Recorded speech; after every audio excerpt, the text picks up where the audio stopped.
Good morning everyone, this is Siddharth Singh. आज हम geography का चैप्टर स्टार्ट करने वाले हैं। चैप्टर 6 आज हमें पढ़ना है। Lithosphere at land forms.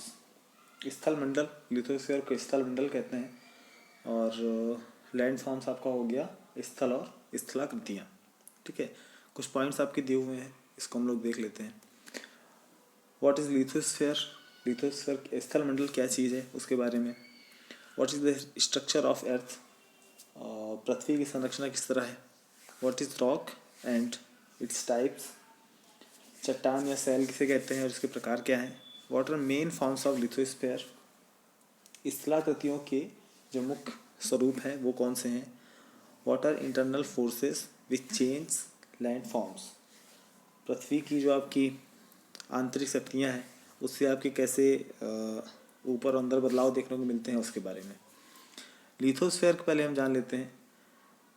पृथ्वी की जो सबसे ऊपरी लेयर होती है, सबसे ऊपरी परत होती है, जिसमें आपका सारी चीज़ें होती हैं। जैसे आपका पहाड़ हो गया, हम और आप हो गए, जो हम अपना बेसिक स्ट्रक्चर करते हैं, वहाँ पे इंफ्रास्ट्रक्चर खड़ा करते हैं, वो भी धरती ऊपरी जितनी परत है उसमें आपके पहाड़ भी आते हैं, हम भी हैं, नदियाँ भी हैं, महासागर हैं, है ना। तो ये सारी चीज़ें आपकी स्थल मंडल में आती है। स्थल मंडल में आपका ज़्यादा आपका धरती में आपका पानी है, समुद्रों में है, आपका महासागरों में है, ओशियंस में है। तो वो आपका 71% का एरिया कवर करती है। जितना भी आपका ओशियंस वगैरह हैं, सीज वगैरह हैं, यहाँ पे आपका 71% आपका ये धरती का एरिया आपका कवर करते हैं। बाकी आपका जो 29% बचता है उसमें आपके जंगल हैं, पहाड़ हैं, खेती करने लायक भूमि है जिसमें हम और आप उसका यूज़ करते हैं, वो सारी चीज़ें हैं। उसमें ज्वालामुखी भी हैं। तो 29% में हम और आप रहते हैं जहाँ पे ज़मीन है, और 71% जो आपका बाकी बचता है वहाँ पे पूरा आपका पानी भरा हुआ है। अगर हम इसको रेशियो में अगर कन्वर्ट करते हैं तो इसका आपका जो रेशियो आएगा, अनुपात जो आएगा, वो 3:7 आएगा। मतलब 3 भाग में आपका ज़मीन है, बाकी 7 भाग में पानी है। ठीक है। अब जैसे धरती है उसमें आपके 5 बड़े ओशियंस हैं, 5 बड़े महासागर हैं। उसमें से सबसे बड़ा महासागर आपका पैसिफिक ओशियन है, जिसको हम प्रशांत महासागर भी कहते हैं। तो अब इसको लाइन से देख लेते हैं, 5 महासागर आपके कौन कौन से हैं, फिर आगे आप धीरे धीरे स्टार्ट करेंगे। पहला है आपका पैसिफिक, जिसको हम प्रशांत महासागर जानते हैं। दूसरा है आपका अटलांटिक ओशियन। फिर है आपका इंडियन ओशियन है, जिसको हम हिंद महासागर जानते हैं। जब आप इंडिया का नक्शा देखेंगे तो वो तीन तीन जगह से आपका पानी से घिरा हुआ है। उसके लेफ़्ट साइड, जैसे हम नक्शा देख रहे हैं, तो उसके लेफ़्ट साइड जहाँ आपका गोवा हो गया, महाराष्ट्र हो गया, कर्नाटक एरिया हो गया, केरल हो गया, तो ये आपका अरेबियन सी कहलाता है ना। ये आपका सागर कहलाता है, अरेबियन सी कहलाता है, अरब सागर जिसको कहते हैं। ठीक है। और इसी के राइट साइड जहाँ पे उड़ीसा है, बंगाल है, तमिलनाडु है, आंध्र प्रदेश है, तो ये सारा एरिया आपका कहलाता है बे ऑफ बंगाल, जिसको हम बंगाल की खाड़ी भी कहते हैं। ठीक है। जो निचला एरिया है, जो निचला एरिया है जहाँ पे आपका रामेश्वरम है, जहाँ पे तमिलनाडु और केरल दोनों की सीमा लगती है, नीचे साइड का जो एरिया है जहाँ पे श्रीलंका आपका सिचुएटेड है, वो जो पूरा एरिया नीचे कहलाता है वो आपका होता है इंडियन ओशियन, उसको कहते हैं हिंद महासागर। ठीक है। फिर ऐसे ही आपका साउदर्न ओशियन आता है, उसके बाद आपका आर्कटिक आर्कटिक महासागर आता है। ठीक है। तो ये आपके मेन आपके 5 सागर हो गए, महासागर हो गए। इसके बाद आपका धरती जो है आपकी, पहले जितने भी कॉन्टिनेंट्स थे, जितने भी कॉन्टिनेंट्स मतलब जितने भी आपके महाद्वीप हुआ करते थे, जैसे यूरोप हो गया, एशिया हो गया, ये सारी चीज़ें आपकी अलग अलग नहीं थी, ये सारी चीज़ें एक में कंबाइंड थी। लेकिन धीरे धीरे कई मिलियन सालों पहले से इसकी प्रक्रिया शुरू हुई है, और ये सारे आपके जो हैं वो अलग अलग हो गए हैं। ठीक है। इसके बारे में हम डिटेल चर्चा आगे करते रहेंगे, जैसे जैसे हम अलग अलग कॉन्टिनेंट्स के बारे में पढ़ेंगे। तो आपके 7 मेन कॉन्टिनेंट्स हैं। पहला आपका एशिया है जो कि सबसे बड़ा है, एशिया है, फिर अफ्रीका है, फिर आपके अमेरिका 2 भागों में बटा हुआ है। जब भी हम अमेरिका सुनते हैं तो हमको जो अमेरिका देश है हमको पूरा याद आ जाता है कि पूरा कॉन्टिनेंट ही उसी का है, ऐसा नहीं है। आपका नॉर्थ अमेरिका और साउथ अमेरिका दो अलग अलग चीज़ें हैं, दो अलग अलग कॉन्टिनेंट्स हैं। जैसे आपके एशिया अफ्रीका दो अलग है, इसी तरह से आपका नॉर्थ अमेरिका और साउथ अमेरिका दो अलग अलग कॉन्टिनेंट्स हैं। इसी नॉर्थ अमेरिका में एक जगह है आपका यूएसए, ठीक है, यूनाइटेड स्टेट ऑफ अमेरिका। हालांकि उसका एरिया काफ़ी ज़्यादा है, लेकिन उसके अलावा भी वहाँ पे उस कॉन्टिनेंट पे और भी कई देश हैं। उसके बाद आपका आता है अंटार्कटिका। अंटार्कटिका का जब आप जब मैप देखेंगे तो वो नीचे वाला जो एरिया है जो पूरा बर्फ़ से ढका हुआ है, आपका अप्रॉक्सीमेटली अंटार्कटिका आपका 95 to 98% आपका पूरा बर्फ़ से ढका हुआ है। अब वो जो बर्फ़ से ढका हुआ है वो आपका खारा पानी नहीं है, वो एकदम एकदम क्लीन वाटर है, जिसको हम और आप यूज़ कर सकते हैं पीने के लिए, है ना। तो सबसे नीचे आपका अंटार्कटिका हो गया। फिर यूरोप है। यूरोप आपका जो एशिया है वो उसके ऊपर है, ठीक है, उसके ऊपर थोड़ा सा लेफ्ट साइड पे। फिर आपका आता है ऑस्ट्रेलिया। एक्चुअल में जो ऑस्ट्रेलिया कॉन्टिनेंट है उसको हम ओशिनिया कहते हैं, है ना, ओशिनिया कहते हैं। लेकिन वहाँ पे जनरली लोगों के मन में यही बना हुआ है कि वहाँ पे सिर्फ एक ही देश है, ऑस्ट्रेलिया है, और वही पूरा पूरा पूरा पूरा कॉन्टिनेंट है। ऐसा नहीं है। ओशिनिया जो 7वें नंबर का कॉन्टिनेंट है उसको हम ओशिनिया कहते हैं। उसमें और कई सारे भी देश आते हैं, जैसे आपका ऑस्ट्रेलिया है, इसी तरह से आपके न्यूजीलैंड भी उसी में है, माइक्रोनेशिया भी वहीं पे है, पोलिनेशिया भी है, और मेलानेशिया भी है। और आपके वहाँ पे प्रशांत महासागर भी लगता है आपका, क्योंकि प्रशांत महासागर सबसे बड़ा है। तो प्रशांत महासागर की जो एंडिंग होती है वो ऑस्ट्रेलिया तरफ ही होती है, और यहाँ से स्टार्ट होता है आपका अमेरिका तरफ से। तो यहाँ से लेके पूरी धरती के चक्कर लगाते हुए वहाँ तक आता है। तो वहाँ पे प्रशांत महासागर में बहुत सारे ऐसे द्वीप हैं, वो भी अलग अलग देशों की कैटेगरी में आते हैं।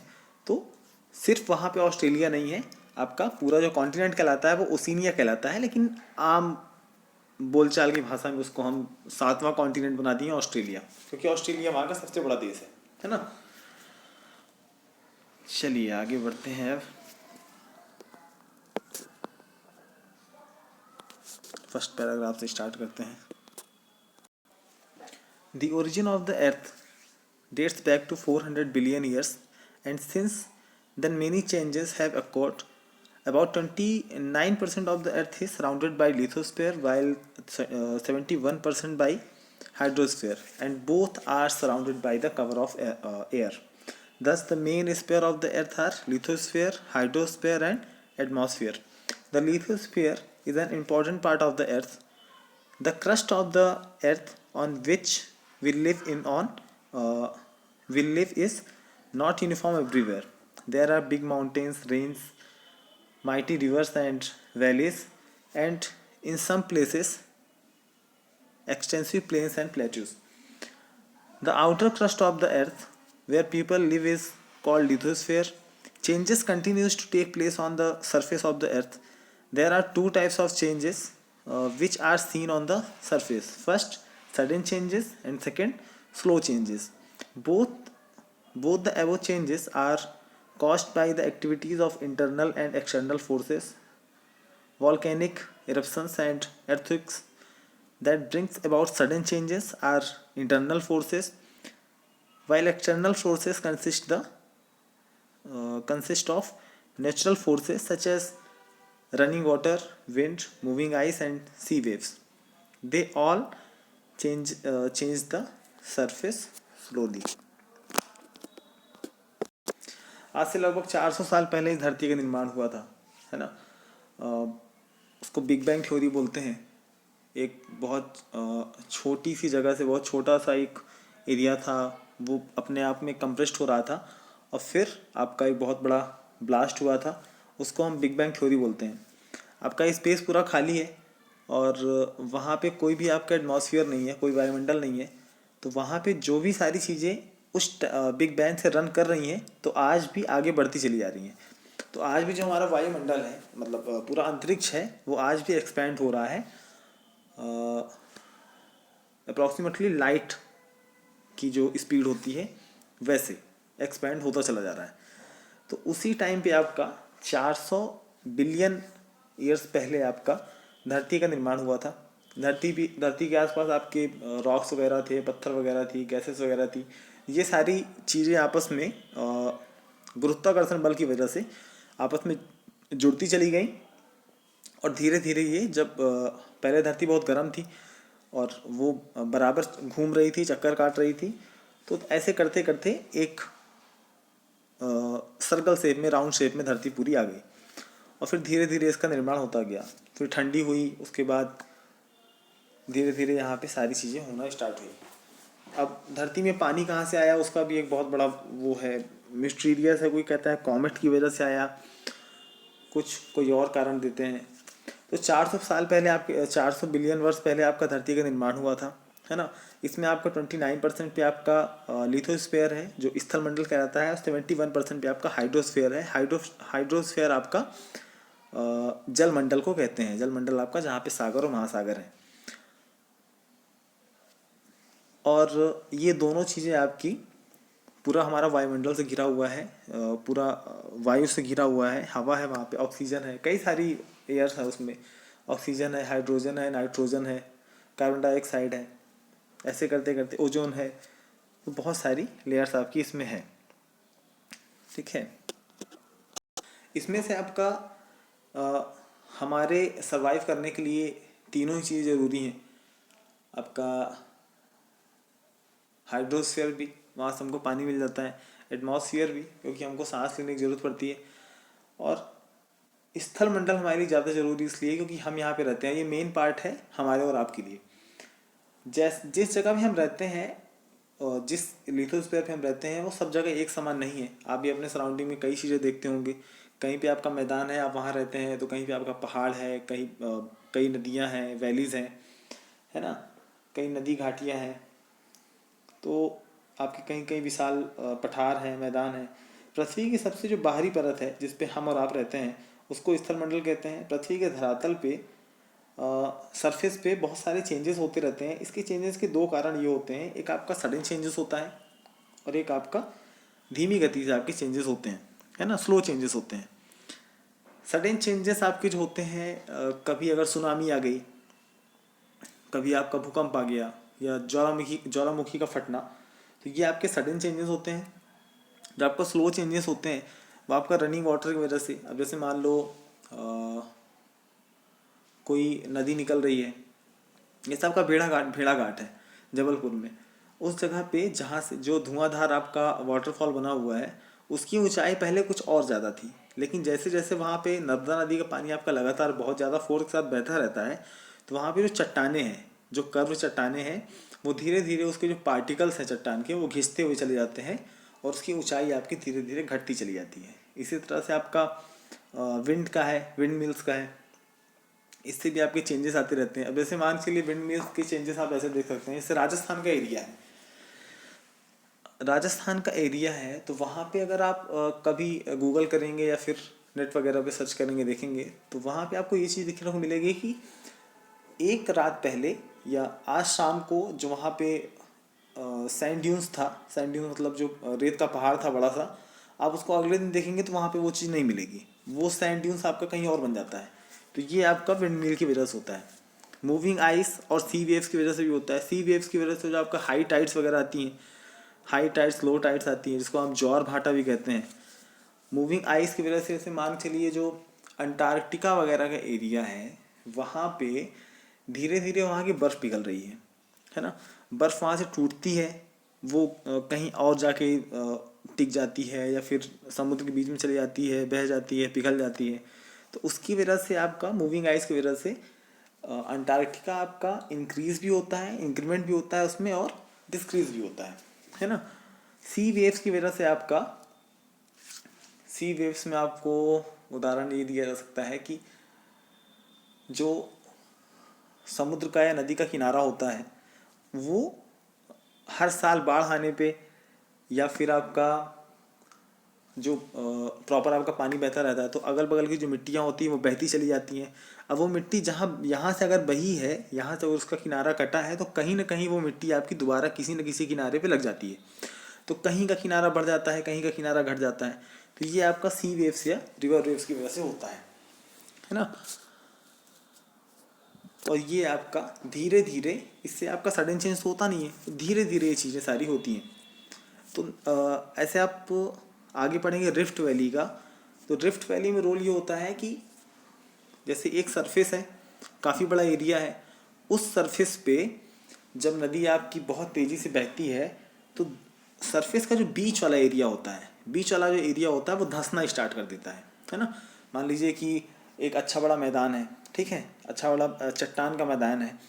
अब उसके नदी बह रही है तो दो अगल बगल की जगह आपकी सही से हैं, लेकिन जो बीच वाली जगह है वो आपकी घटती चली जाती है, दबती चली जाती है, ज़मीन में धंस जाती है ना। धंस क्या जाती है, उसके जो पत्थर होते हैं वो कटते हुए चले जाते हैं, तो वो आपका रिफ्ट वैली हो जाती है। जैसे भारत की जो सारी नदियाँ हैं, चाहे गंगा हो, जो ब्रह्मपुत्र हो, कावेरी हो, या गोदावरी हो, दामोदर हो, चाहे वो चंबल हो, ये सारी नदियाँ आपकी डेल्टा बनाती हैं, है ना, नदी बेसिन बनाती हैं। लेकिन आपको पता होना चाहिए कि भारत का जो सबसे बड़ा डेल्टा है वो आपका गंगा ब्रह्मपुत्र नदियाँ दोनों मिला के बनाती हैं, है ना। और मध्य प्रदेश की आपकी एकमात्र नदियाँ हैं नर्मदा और ताप्ती। दोनों आपकी अमरकंटक से निकलती हैं और दोनों ही नदियाँ आपकी पश्चिम से पूर्व में बहती हैं, वेस्ट टू ईस्ट में बहा करती हैं, और ये दोनों आपकी रिफ्ट वैलीज का निर्माण करती हैं, है ना। रिफ्ट वैलीज का निर्माण करती हैं, नदी बेसिन में डेल्टा नहीं बनाती हैं। चलिए आगे बढ़ते हैं। Structure of the earth. The internal structure of the earth has always been a subject of mystery. The layer below the earth is still beyond our understanding. The scientists have made several efforts to explore the structure of earth by digging mines, volcanoes, and earthquake waves. The scientists and geologists have put their logic, imagination, and views about the structure of the earth. The scientists have divided the structure of earth into three parts. First है आपका crust of earth और outer layer, दूसरा है आपका mental, और तीसरा है आपका निफे और कोर, है ना। तो इसके बारे में हम जानेंगे। पृथ्वी की जो आंतरिक संरचना है उसका रहस्य आपका आज भी बना हुआ है, कौतूहल का विषय है वो। लोग जानने की इच्छा जाहिर करते हैं, लेकिन धरती का जो इनर कोर है आपका, जो अंदर का एरिया है, वो आपका बहुत ज़्यादा गर्म रहता है आउटर स्पेस के मुकाबले, है ना। तो अंदर के एरिया के बारे में लोग जानना तो चाहते हैं, लेकिन उतनी ज़्यादा रिसर्च उसमें हो नहीं पाती है, क्योंकि वो पॉसिबल नहीं हुआ है अभी तक बहुत अंदर तक होल बनाना या उसके अंदर जा पाना। तो साइंटिस्ट ने आपका कोशिश बहुत सारी की थी। अब वैज्ञानिकों ने आपका चाहे वो माइंस हो, चाहे खदान की खुदाई हो, ज्वालामुखी का और भूकंप की तरंगों के आधार पर भूगर्भ की संरचना के संबंध में जानने के प्रयास तो किए हैं। पृथ्वी की संरचना के बारे में कई वैज्ञानिक और जो विज्ञान के ज्ञाता होते हैं, भूगोलवेत्ता होते हैं, उन्होंने अपने तर्क और कल्पना विचारधाराओं को प्रस्तुत किया है। उसके अनुसार आपके वो 3 जो पॉइंट्स हमने दिए हैं उसके बारे में हम पढ़ेंगे। देखिए, साइंटिस्ट का मानना ये है कि उनका कहना है कि अगर हम जितना हमने स्पेस में एक्सप्लोर किया है, अलग अलग ग्रहों में, सैटेलाइट्स में जितना हमने एक्सप्लोर किया है, उसका हम 5% भी अभी तक हमारे धरती पे जो ओशियंस हैं उसके बारे में हम नहीं जानते हैं। एक आपका ये भी है कि जैसे जैसे आप धरती के नीचे आप जाते हैं, पर 32 मीटर्स पे आपका 1 डिग्री सेल्सियस तापमान में बढ़ोतरी हो जाती है ना। जैसे आप 32 मीटर आप धरती के नीचे जाएंगे, तो वैसे वैसे आपका हर 32 मीटर पे आपका 1 डिग्री सेल्सियस आपका जो टेम्परेचर है वो बढ़ता चला जाएगा। ऐसे ही आपका स्पेस में है। आप जब धरती के अंदर जाएंगे तो आपका तापमान बढ़ता चला जाएगा, और जब आप स्पेस पे जाएंगे तो वहाँ पे आपका तापमान घटता चला जाएगा। अगर आप स्पेस में ऊपर 100 किलोमीटर चले गए तो वहाँ पे टेम्परेचर आपका 0 डिग्री सेल्सियस पे तो पहुँच ही जाएगा, है ना। चलिए अब आगे बढ़ते हैं, इस पे देखते हैं। The exterior part of outer layer of the earth is called the lithosphere. The living things live on this part. The continents and oceans are the part of lithosphere. This sphere is formed by light poured rocks. Its width is approximately 10 to 70 kilometers. Continents are formed by them. The upper layer of lithosphere is also called Sial. There is prominence of silica and aluminium mostly in this part. Its average density is 2.7 gram per cubic centimeter. The layer below the sial is called sima. It, it mainly contains silicon and magnesium metals. Below the outer layer of the earth lies metal. Its depth is between 70 to 29 kilometers. It has prominent minerals like olivine and pyroxene. Its approximately density is 2.9 to 4.7. The innermost core of the earth is called Nephe.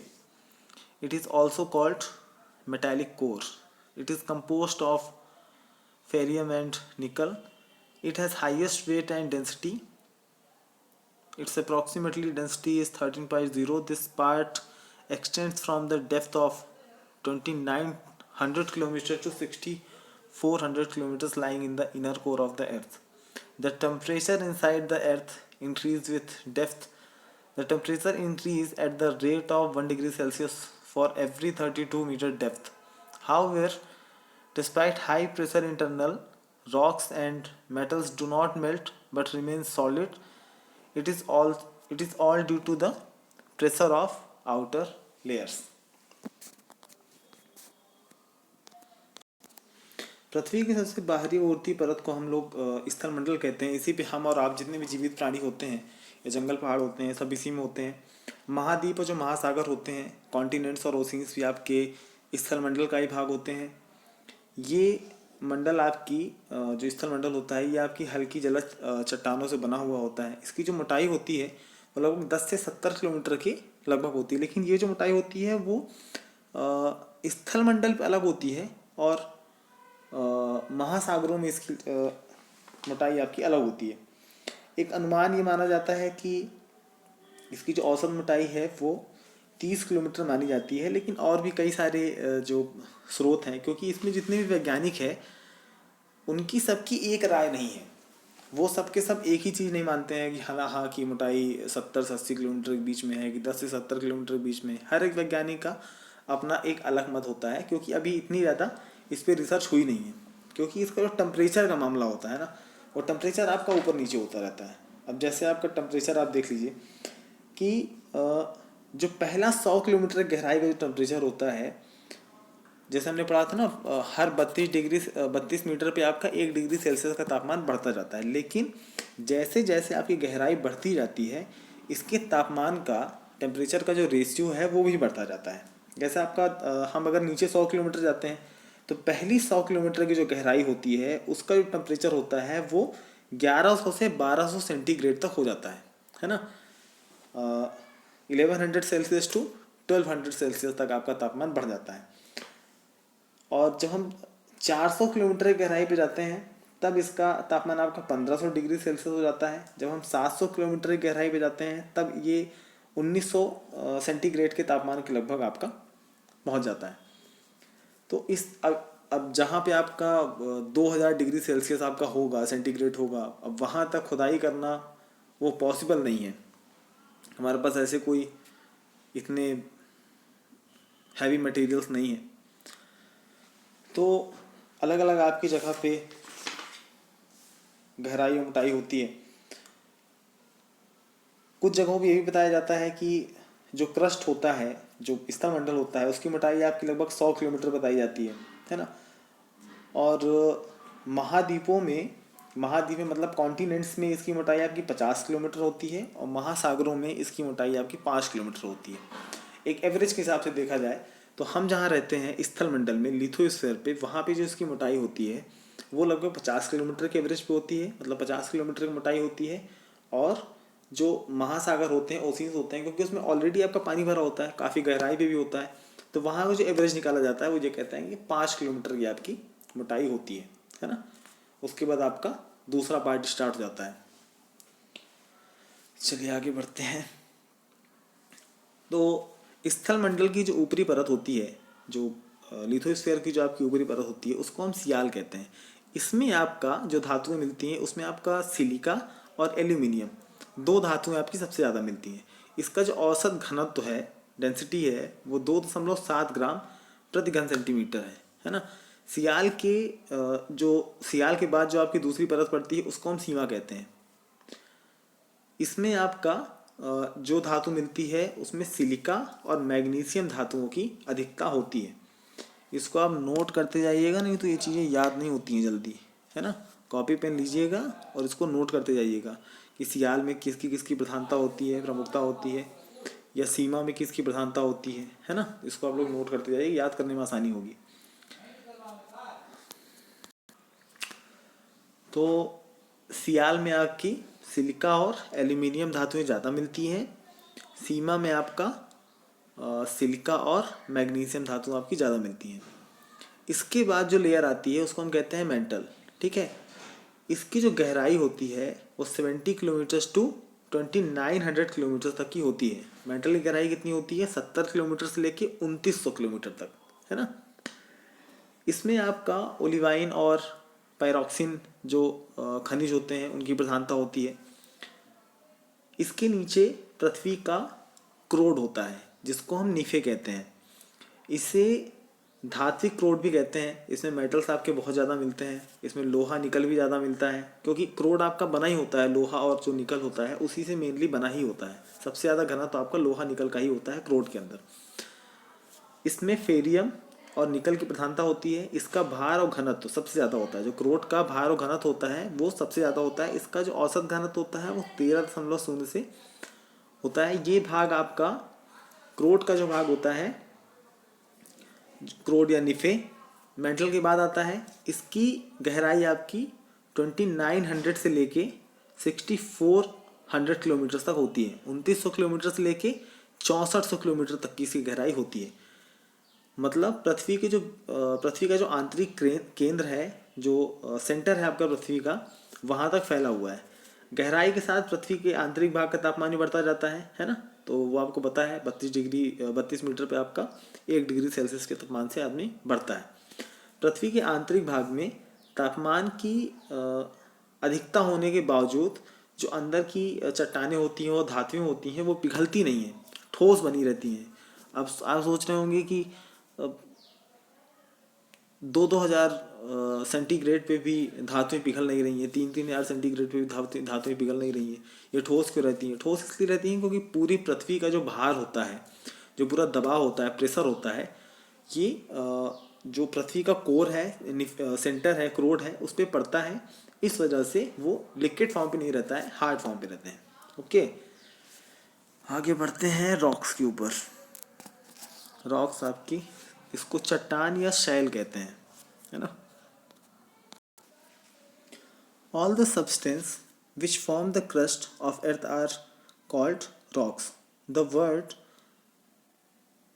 rock means hard material such as granite and soft material like soil. Both go in the formation of rocks. The rocks are composed of one or more minerals.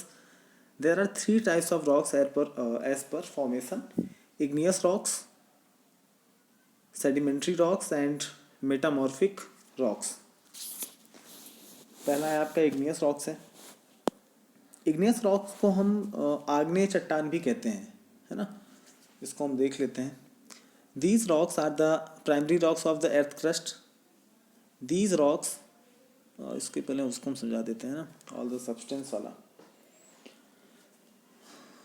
Crust of earth को हम धरातल कहते हैं, ऊपरी परत कहते हैं, है ना। धरातल की रचना करने वाले सभी पदार्थ आपके चट्टान कहलाते हैं या शैल कहलाते हैं। जिन पदार्थों से भूपृष्ठ का निर्माण होता है, ऊपरी परत का निर्माण होता है, उन्हें शैल या चट्टान कहा जाता है। इसमें आपका ग्रेनाइट की तरह आपका सबसे कठोर तो नहीं कह सकते, इसमें ग्रेनाइट की तरह आपका कठोर और मिट्टी की तरह आपका मुलायम, ये सभी प्रकार के तत्व आपके इसमें शामिल होते हैं। ये शैल या चट्टान एक या उससे ज़्यादा जो खनिज पदार्थ होते हैं, जो मिनरल्स होते हैं, उसके मिश्रण से आपकी बनी होती हैं। अब हम चलते हैं इग्नियस रॉक्स के पास, जिसको हम आग्नेय चट्टान कहते हैं, क्योंकि इसका निर्माण ही आपका ज्वालामुखी से होता है ना।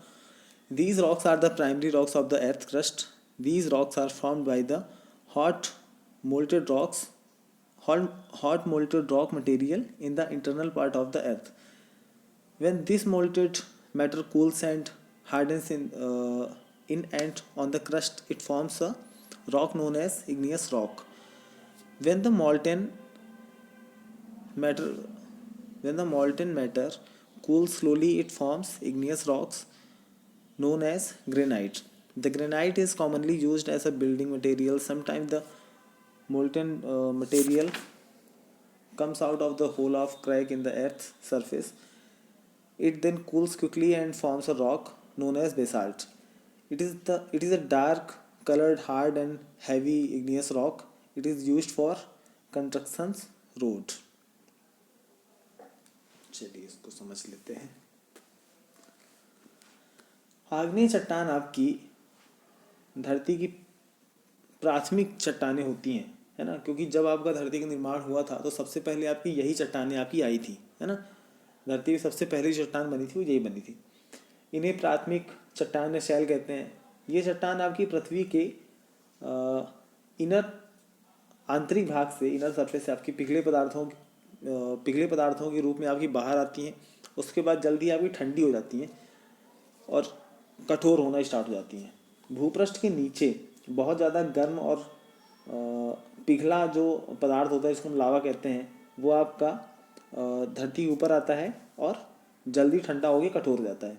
उससे हम आग्नेय शैल कहते हैं. आग्नेय शैल मतलब आग से बना हुआ, आग का या आग से बना हुआ.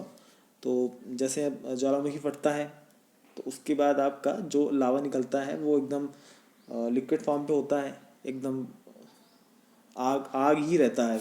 उसमें कई सारे मिनरल्स होते हैं, लिक्विड फॉर्म पे रहता है, आग लगी हुई रहती है, तो उसको हम आग्नेय चट्टान इसीलिए कहते हैं, है ना. तो इसमें से आपका ग्रेफाइट बनता है. इस आग्नेय जो सेल होती हैं इससे आपका ग्रेनाइट बनता है. ग्रेनाइट का उपयोग आपका इमारती पत्थर के रूप में किया जाता है. फर्श वगैरह बनाने में भी ग्रेनाइट यूज़ होता है. कभी कभी आपका जो गर्म पिघला पदार्थ होता है वो धरती की किसी दरार या जो होल होता है, पॉट होल होता है, उससे निकलकर आपका धरती के ऊपरी लेयर पे फैल जाता है और बहुत जल्दी ठंडा होकर ये कठोर होता है. और इससे जो ये जो आग्नेय चट्टान होती है इसे बेसाल्ट कहते हैं. ये चट्टान आपके गहरे काले रंग की होती है, कठोर होती है और वेट आपका इसका हैवी होता है. ये आपका सड़क बनाने में इसका यूज़ किया जाता है ना. इसको पलट लेते हैं.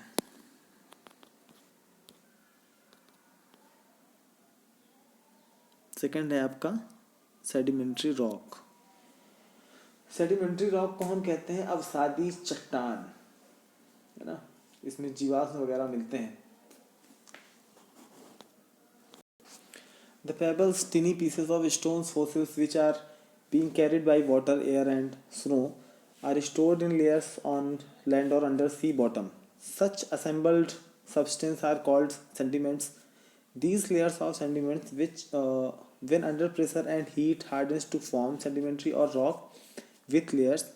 The water has important role in their extension, so it is also called waterborne rock. Sandstones, limestones, clay, coal are the examples of this rock. This also contains the remains of animals and vegetation. Around 80% upper layer of the earth is made of sedimentary rocks.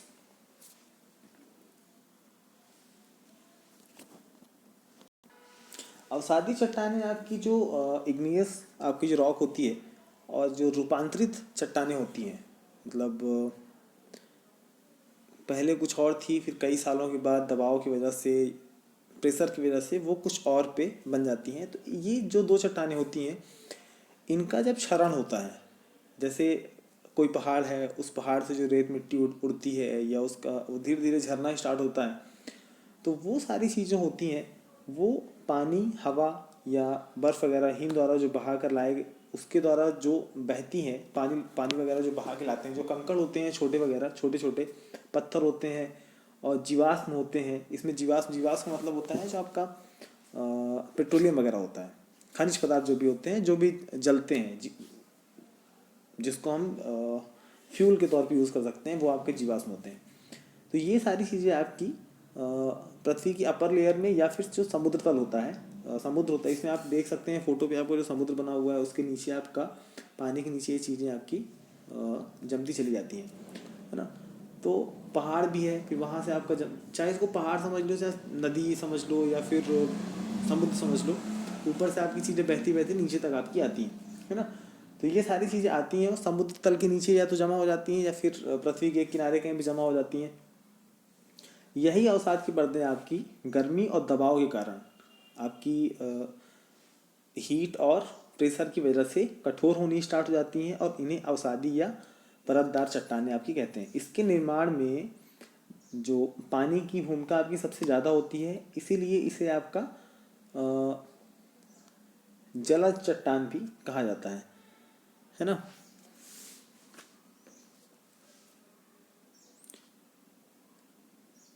Water bone भी कहते हैं, जलज चट्टान या water bone. Okay, इसके जो उदाहरण है, बलुआ पत्थर, चाहे चूने का पत्थर, लाइम स्टोन आपका चूने का पत्थर कहलाता है। चिकनी मिट्टी हो गई जिसको हम क्ले कहते हैं। आपका जो जलोढ़ मिट्टी होती है वो भी क्ले के अंदर आती है।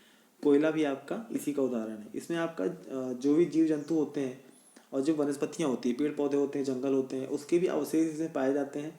पृथ्वी की जो लिथोस्फीयर की जो ऊपरी परत है, ऊपरी धरातल है, उसमें लगभग इसका 75 to 80% का योगदान होता है ना। 75 to 80% का अवसादी चट्टानों से पृथ्वी की ऊपरी परत आपकी ढकी हुई होती है। ओके,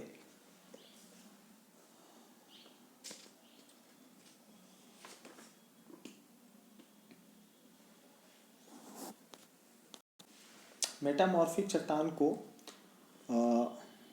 रूपांतरित चट्टान कहा जाता है। मेटामॉर्फिक रॉक्स को आपका रूपांतरित चट्टान कहा जाता है, या कायांतरित शैल या चट्टान कहा जाता है। रूपांतरित चट्टान कहने का मतलब ये होता है कि रूपांतर का अर्थ होता है रूप परिवर्तन, उसके स्ट्रक्चर में बदलाव, या उसके जो भी रूप है। जैसे मान के चलिए, अभी उदाहरण लेंगे तो आपको समझ में आ जाएगा। जितनी भी इग्नियस या सेडिमेंट्री रॉक्स होती हैं, अवसादी या आग्नेय शैल होती हैं, इसके रूप में परिवर्तन के कारण रूपांतरित चट्टानों का निर्माण आपका होता है। मतलब आपका आग्नेय और अवसादी चट्टान के रंग में, रूप में, स्वरूप और संगठन में बहुत ज़्यादा दबाव, प्रेशर और तापमान, जो आपका टेम्परेचर होता है, उसकी वजह से इनकी संरचना में, इनके रूप में परिवर्तन हो जाता है और एक नई चट्टान आपकी बन के निकलती है ना। उदाहरण के तौर पे आप देख लीजिए, रूपांतरित होने के बाद, चेंज होने के बाद जब आपका मेटामॉर्फिक रॉक आपका बनती है, तो इसमें जो खनिज के गुण होते हैं, जो मिनरल्स के आपके गुण होते हैं, उनमें परिवर्तन हो जाता है। साथ ही आपको जो चट्टान होती है वो बहुत ज़्यादा मजबूत और कठोर हो जाती है, और इसका वेट आपका बढ़ जाता है। ये आपका जो चेंजेस होते हैं ये बहुत स्लोली होते हैं और बहुत टाइम लगता है इसको चेंज होने में। आप उदाहरण देख लेंगे तो आपको समझ में आ जाएगा। उदाहरण के तौर पे आपका जो डायमंड होता है, डायमंड आपका सेडिमेंट्री रॉक होती है ना। जो कोयला होता है, कोयला से आपका डायमंड बनता है। कोयला आपका सेडिमेंट्री रॉक होती है, अवसादी शैल होती है। हमने पढ़ा था ना, अभी सेकंड पॉइंट आपका सेडिमेंट्री रॉक है। सेडिमेंट्री रॉक में आपका कोयला आता है। कोयला आपका सेडिमेंट्री रॉक है, और ये बहुत ज़्यादा दबाव की वजह से, बहुत ज़्यादा प्रेशर की वजह से और बहुत ज़्यादा हाई टेम्परेचर की वजह से ये धीरे धीरे इसमें परिवर्तन हो जाता है। तो कोयला से रूपांतरित होके मेटामॉर्फिक में बदलने पे सेडिमेंट्री चेंज होता है मेटामॉर्फिक रॉक पे। तो बदलाव के तौर पे क्या निकल के आता है, हमको दो चीज़ें मिलती हैं। कोयला से हमको ग्रेफाइट मिलता है, साथ में हमको डायमंड भी मिलता है। डायमंड आपका कोयला से ही बनता है, और सबसे ज़्यादा शुद्ध जो रिफाइंड आपका जो स्वरूप होता है वो डायमंड का ही होता है। ठीक है, तो अवसादी चट्टान से या सेडिमेंट्री रॉक से मेटामॉर्फिक रॉक आपका बनता है, कोयला से ग्रेफाइट और हीरा। और उदाहरण आप देख लीजिए, जो लाइम स्टोन होता है, लाइम स्टोन भी आपका सेडिमेंट्री रॉक है। तो लाइम स्टोन से क्या बनता है, संगमरमर बन जाता है ना। संगमरमर आपका क्या बन जाता है, मेटामॉर्फिक रॉक। ओके, ऐसे आपका